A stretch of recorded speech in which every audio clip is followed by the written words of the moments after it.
Iya, yang pertama terkait dengan pelemahan rupiah ini kan tentu buat kami sangat pengaruh ke bahan baku ya. Kalau teman-teman yang di spinning yang bikin benang kan mereka impor kapas juga sangat cukup lumayan dan itu menggunakan dolar.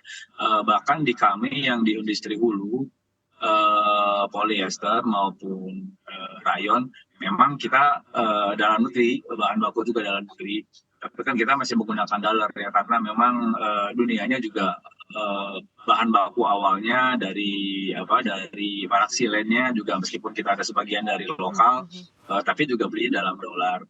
Yang impor juga pasti dalam dolar terus bahan baku kita IG juga dalam US dollar gitu artinya ketika dolarnya rupiahnya melemah seperti ini tentu akan ada tekanan ya untuk pembelian bahan baku ya. Padahal di sisi lain kalau kita melihat terjadi pelemahan pasar di mana kita kan jualnya juga pakai rupiah gitu ya. Kalau jual pakai rupiah tapi beli bahan baku pakai dolar dengan dolarnya menguat seperti ini tentu ada tekanan tambahan untuk industri.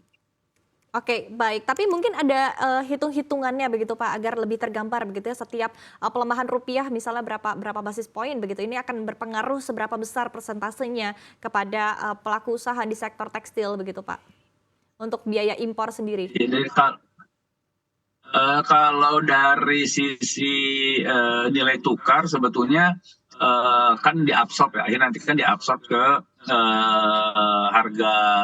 harga jual produknya ya. Kalau di hulu melemah, kalau kita melihat melemahnya, ini kan melemahnya kan belum nyampe 10% ya, paling masih di bawah 5% ya. Jadi sebetulnya belum terlalu pengaruh gitu ya kalau masih di bawah seperti itu karena bisa diabsorb dengan harga jual. Nah, makin ke hilir absorbnya makin tidak kentara gitu sebetulnya. Jadi tapi ini kan di sisi lain kan kita nggak tahu ini sampai kapan gitu ya berhenti melemahnya. Itu yang kita khawatirkan sih kalau misalkan sudah sampai batas 16.000, nah itu pasti udah sangat-sangat pengaruh. Mungkin pengaruh ke harga jualnya kita harus menaikkan lebih dari 5% harga jual di hulu ya, di serat dan benang filamen. Tapi kalau sampai ke bawahnya sih ke benang sampai ke kain itu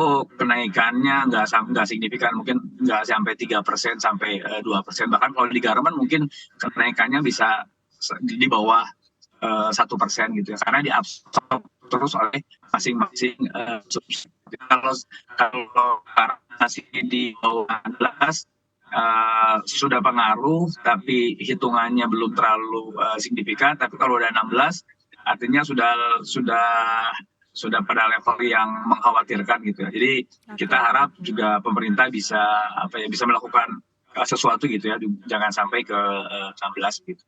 Oke, tadi di level 16.000 begitu ya rupiah per dolar Amerika Serikat, ini level yang sangat diperhatikan tentu ya bagi para pelaku usaha utamanya di sektor tekstil begitu. Tapi kalau misalnya kita lihat kan saat ini memang kondisinya para pelaku pasar dan juga seluruh dunia saat ini juga tengah menyimak begitu ya, seperti apa nanti sikap yang akan diambil oleh Bank Sentral Amerika Serikat The Fed begitu, dan sembari menanti ini juga posisi kekuatan dolar ini juga diproyeksikan juga masih akan terus menguat begitu. Mungkin strategi yang bisa dilakukan oleh para pelaku usaha di tengah kondisi ini seperti apa Pak Redma?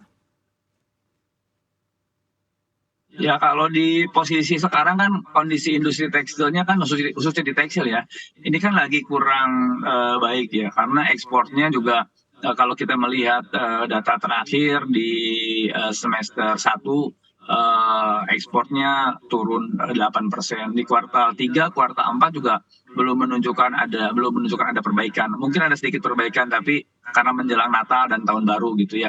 Tapi belum ada terlalu perbaikan yang signifikan. Artinya pembelian bahan baku pun juga kami mulai sudah dari 6 bulan lalu juga ngerem. Maksudnya ngerem ini tidak seperti tahun-tahun 2022 atau 2019 sebelum pandemi.